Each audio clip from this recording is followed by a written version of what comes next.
अस्सलाम वालेकुम दोस्तों, welcome back to my channel. दोस्तों, आज बड़ी अफसोसनाक खबर निकल कर के आ रही है यूपी के ज़िला बहराइच से, जहां 2-3 दिन से दंगे के मामला चले हुए हैं। वहां पर सबसे बड़ी अफसोसनाक खबर यह है कि वहां यूपी सरकार यानी योगी आदित्यनाथ ने नोटिस चिपका दिए हैं कि तकरीबन 20 से 25 घर हैं, जिसमें कुछ घर हिंदुओं के, कुछ घर मुसलमानों के हैं, कि ये घर जो हैं अवैध निर्माण से बनाए गए हैं। देखिए दुकानें खाली हो रही हैं। ये उस मस्जिद की दुकानें हैं और ये मस्जिद है और ये दुकानें खाली हो रही हैं। बच्चे सामान लेकर के जा रहे हैं। ये परचूनी की दुकान थी, ये खाली है और इस पर नोटिस चस्पा है। ये नोटिस है सईद अहमद पुत्र मोहम्मद इब्राहिम महाराजगंज महसी। इसमें लिखा हुआ है कि प्रमुख जिला मार्ग किलोमीटर 38 मध्य बिंदु से जिला मार्ग पर रूरल एरिया में मार्ग के मध्य बिंदु से 60 फुट की दूरी के अंदर बिना विभागीय अनुमति के कोई भी निर्माण कराया जाना अवैध निर्माण की श्रेणी में आता है। यानी कि जो रोड है उसके बीच से 60 फुट तक जो भी कंस्ट्रक्शन होगा वो अवैध हो गया। उसके बाद निर्माण 3 दिवस के अंदर स्वयं हटा लें, नहीं तो निर्माण पुलिस और प्रशासन के द्वारा हटवाने की कार्रवाई की जाएगी और व्यय को राजस्व के माध्यम से वसूला जाएगा। और उन घरों को तोड़ने की नौबत आ चुकी है।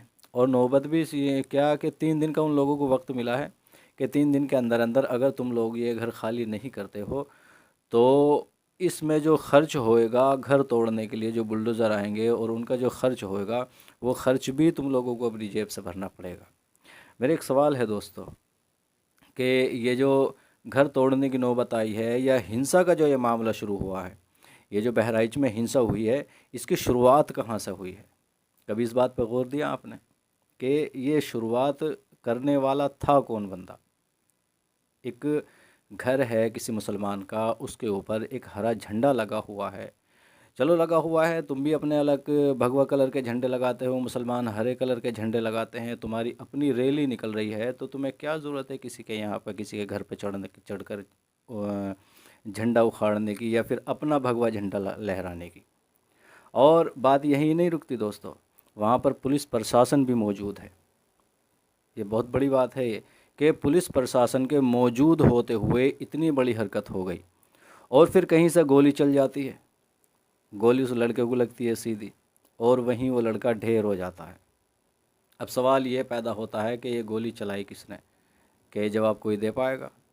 सीधा सीधा निशाना उन मुसलमानों के ऊपर ही लगाया गया जो मुसलमान वहाँ मौजूद थे।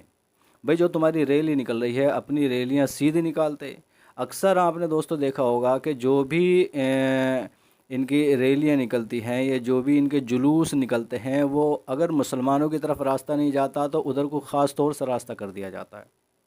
ये बहुत बड़ी बात कहने जा रहा हूँ मैं दोस्तों, कि जो मुसलमानों की तरफ इनकी रैलियाँ नहीं निकलती हैं, जो जुलूस इनके मुसलमानों की तरफ नहीं जाते हैं, कोई दूसरा रूट होएगा तो उस रूट को चेंज करके ख़ास तौर से मुसलमानों के रूट पे वो क्या नाम है, जुलूस इनका निकाला जाएगा। कहीं मस्जिद होएगी या मुसलमानों के घर होंगे, वहाँ पर ख़ास तौर से डीजे बजाया जाएगा, इस तरीके के अश्लील गाने बजाए जाएंगे जिससे आदमी भड़क जाता है, या भड़काऊ गाने कह लीजिए, कि ऐसे भड़काऊ गाने चलाए जाएंगे कि जिसकी वजह से दूसरी कम्युनिटी के लोग जो है आक्रोश में आ जाएं। हालांकि कहीं ऐसा देखने में नहीं आया होगा कि मुसलमानों ने कहीं अपनी तरफ से कोई शुरुआत करी हो। कहीं भी आप कोई भी वीडियोस या कोई भी न्यूज़ आप उठा करके देख लें, बहराइच की नहीं कहीं की भी आप वीडियो उठा करके देख लें, तो कहीं भी आपको ये नज़र नहीं आएगा कि कहीं किसी मुसलमान ने शुरुआत करी हो। वहाँ पर बात आती है कि मुसलमानों ने क्या नाम है पत्थरबाजियाँ करी। मेरा सवाल ये पैदा होता है दोस्तों कि वहाँ पर पत्थर बरसाने वाला, पत्थर फेंकने वाला वहाँ था कौन? सब तो अपने अपने घरों में घुसे हुए थे, तो वहाँ पत्थरबाजियाँ कहाँ से हो गई? जब एक रैली निकल कर के जा रही है और एक लड़का उसमें से निकलता है, एक घर की छत पे चढ़ता है ऊपर को, और छत पे चढ़ने के बाद में झंडा उखाड़ करके वहाँ से फेंकता है और अपना झंडा लगाने की कोशिश करता है, क्या पुलिस मौजूद नहीं थी वहाँ पे? क्या पुलिस इस मामलात को रोक नहीं सकती थी? पुलिस ने वहाँ पर उस वक्त कोई कार्रवाई नहीं करी, उसके बावजूद इस तरह के ये मामलात पेश आए। इतनी बड़ी हिंसा हुई, इतने लोगों की दुकानें जला दी गई, मकान जला दिए गए, घर तोड़ दिए गए, गाड़ियाँ तोड़ दी गई, लाखों का नुकसान हुआ। इन सब का ज़िम्मेदार कौन है? इस सब का ज़िम्मेदार है पुलिस प्रशासन, जिन्होंने इस काम को होने दिया, जिन्होंने इस दंगे को होने दिया। दोस्तों, ये बहुत बड़ी बात मैं कहने जा रहा हूँ। इस सब का ज़िम्मेदार पुलिस प्रशासन था वहाँ पर, जिन्होंने बाद में तो इंक्वायरी करी। अगर यही इंक्वायरी, यही सख्ती पहले हो जाती तो इस तरह की नौबत नहीं आती। अब वहाँ की आप हालात देखिए कि वहाँ घर पर, दुकानों पर नोटिस चिपका दिए गए हैं और उन लोगों को 3 दिन का वक्त मिला है सिर्फ, जिसमें कुछ हिंदू भाई भी हैं, जिसमें कुछ मुसलमान भाई भी हैं हमारे। ये गरीब लोग जो मेहनत मजदूरी करने वाले हैं, छोटी मोटी दुकानें चला करके अपना पेट पालते हैं, आप सवाल कीजिए, आप खुद सोचिए इस बात को कि ये लोग कहाँ जाएंगे। घर से बेघर इन लोगों को कर दिया सरकार ने, और 3 दिन का, सिर्फ 3 दिन का इन लोगों को टाइम मिला है कि 3 दिन के अंदर अगर तुम घर खाली नहीं करते हो तो उसका खर्च भी आपको खुद ही देना पड़ेगा। ये बड़ी अफसोस की बात है कि जहाँ भी कोई दंगा होता है, जहाँ भी कोई इस तरह के मामलात होते हैं, जहाँ भी कोई रैलियाँ निकलती हैं, जुलूस वगैरह तो मुसलमानों के भी निकले। 12 रबीउल अव्वल शरीफ में मुसलमानों को जुलूस निकला, कहीं कोई दंगे की, कोई पत्थर की, कोई ईंट की कोई बात हुई, कहीं कुछ नहीं हुआ। आराम से अपना जुलूस निकाला और निकाल करके बैठ गए।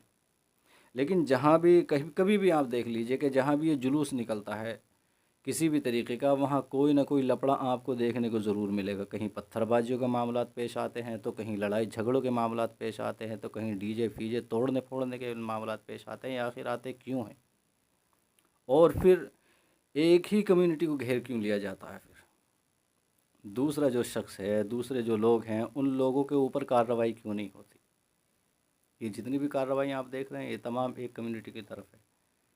इक्का दुक्का है इसमें जो दूसरे लोगों के ऊपर कार्रवाई हुई है, नहीं तो वहाँ के लोग बेचारे हैं। आप देखें, वीडियो देखें, वीडियो क्लिप मैंने चलाई हुई है, इसमें आप देखें कि ये लोग कितने परेशान हैं, जिन लोगों ने कुछ किया ही नहीं है। इसमें हिंदू है या मुसलमान, जो बेचारे बेकसूर हैं, उन लोगों के घरों पर नोटिस चिपका दिया गया है, उन लोगों के ख़िलाफ़ कार्रवाइयाँ हुई हैं। करे कौन, भरे कौन, क्या मसला? वाह, ये चीज़ें समझ में नहीं आती। अल्लाह तबारक व तआला से दुआ है कि पाक परवरदिगार तमाम आलम इस्लाम में सुकून अता फरमाए।